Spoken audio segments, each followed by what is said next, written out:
ये नापाकी क्या है? पाकी और नापाकी ये दोनों दो किस्म के हैं। मेरी बातों को ज़रा ध्यानपूर्वक गौर से सुनिएगा और समझने की कोशिश करिएगा। मेरी बातों को स्किप करने की कोशिश नहीं कीजिए। आपके लिए बहुत ही काम आने वाली ये बातें हैं, ज़रा समझने की कोशिश कीजिएगा। ये नापाकी जो है, ये नापाकी दो किस्म के हैं। एक जाहिरी है, एक भीतरी है, यानी कि बातनी है। और ये नापाकी सिर्फ आपके साथ नहीं या हमारे साथ नहीं, बल्कि हर इंसान के साथ है।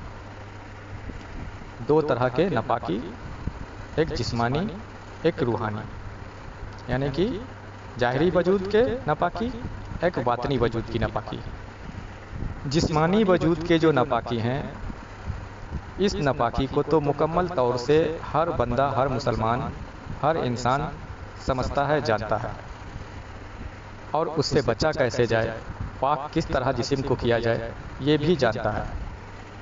लेकिन बातनी वजूद के जो नापाकी हैं, जो गिलाजत हैं, इससे लोग अनजान हैं।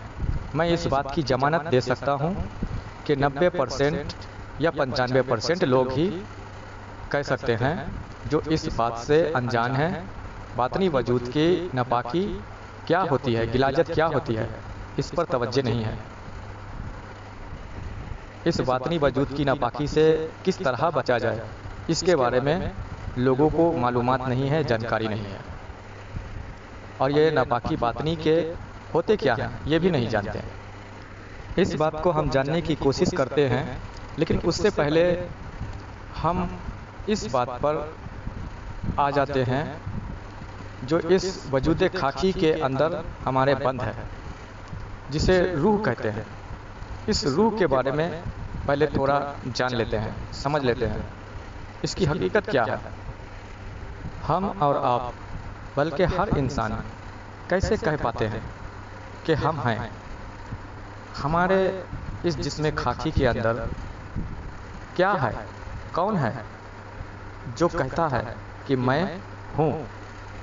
हम हैं, मैं हूँ। जो हमारे इस जिस्म के अंदर है, वो कहता है कि मैं हूँ। वो कौन है, क्या है?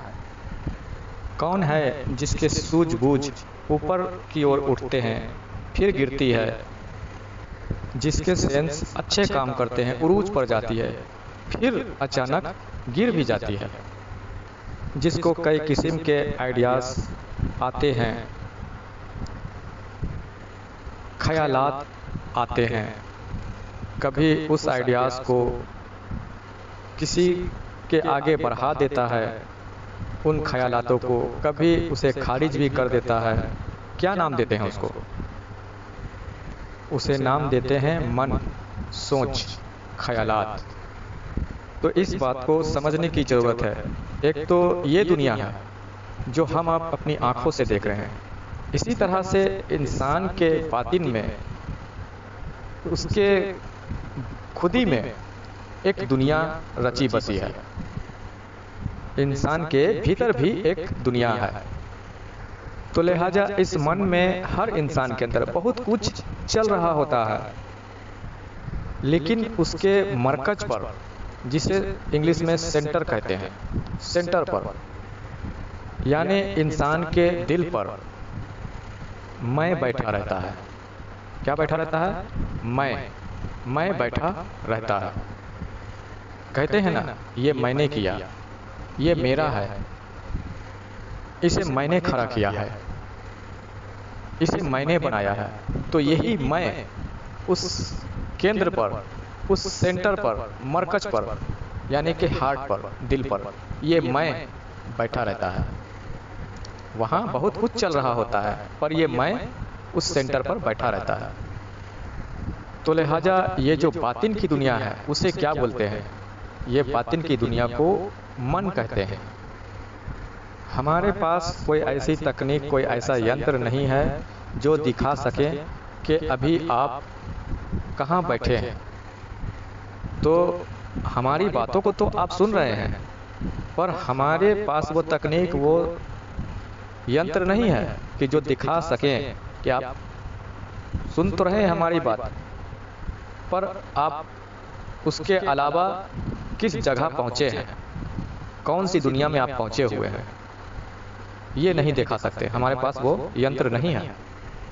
अगर ऐसी कोई तकनीक यंत्र होती तो ज़रूर ये बात साबित हो जाती कि आप भले ही हमारी बातों को सुन रहे हैं, लेकिन इन हमारी बातों को सुनते हुए आप सैकड़ों किलोमीटर आप सफ़र तय कराएं सुनते हुए।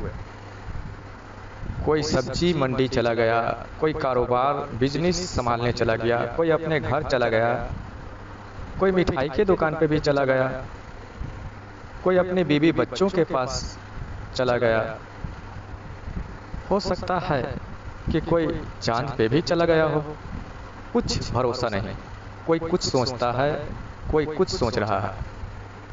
तो लिहाजा जिस तरह से इन आँखों से ये दुनिया देख रहे हैं, ये कायनात देख रहे हैं, इसी तरह हमारे भीतर, हमारे बातिन में एक अलग पूरी कायनात रची बसी है, एक पूरी दुनिया बसी हुई है जो ये चल रहा है, और इसी को कहते हैं मन।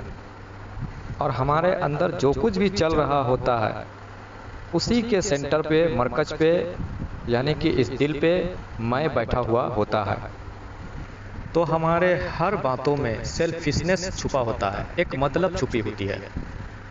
सीधी सी बात समझने वाली है कि जो आपके काम आता है, जो आपके मुताबिक चलता है, वो आपको अच्छा लगता है। अच्छा लगने लगता है या नहीं?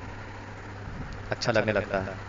और जो आज अच्छे लग रहे हैं आपके नज़रों में, अगर वो आपके मुताबिक ना चले, वो आपके काम ना आए, तो आपको कितने दिनों तक अच्छे लगेंगे? तो लिहाजा अच्छा वही लगता है जो कोई किसी के काम आता है।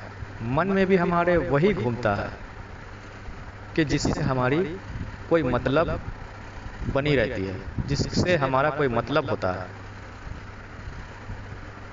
मन में भी वही हमारे घूमता है, वही रचा बचा रहता है कि जिससे कोई मतलब हमारी छिपी होती है। और मन के सेंटर पे, मरकज पे कौन बैठा है? मैं। मन के सेंटर पे, मरकज पे बैठा है, वो है मैं। तो दर हकीकत हमारे अंदर की ये जो रूह है, वो रूह क्या है? तो हमारी ये जो रूह है वो है मैं को अपने अंदर से ख़त्म करना और मन को पाक करना।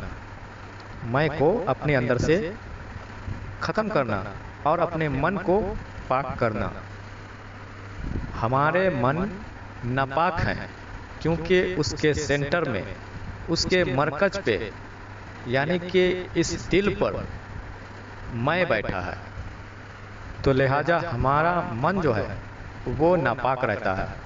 और नापाक माने इस मन में ऐसी ऐसी बातें जन्म लेती है, ऐसे ऐसे विचार पनपते हैं जो हमारे लिए नुकसानी का सबब बनता है, जो हमारे लिए एक खतरा बन जाता है।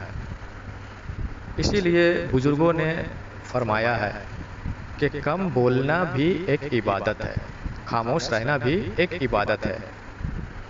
क्योंकि अगर ज़्यादा बोलेंगे, ज़्यादा बातें करेंगे, तो हमारे जो मन है और उस मन का जो मरकज है, जो सेंटर है, जहाँ पे मैं बैठा है, उस मन में ऐसी ऐसी बातें जन्म ले रही है, हमारे पनप रही है कि अगर हम बातें करेंगे, ज़्यादा बोलेंगे, तो जो मन में हमारे जन्म ले चुकी है वो क्या पता कि किस वक्त हमारी जुबान से वो निकल जाए और वो हमारे लिए एक नुकसानी खड़ा कर जाए।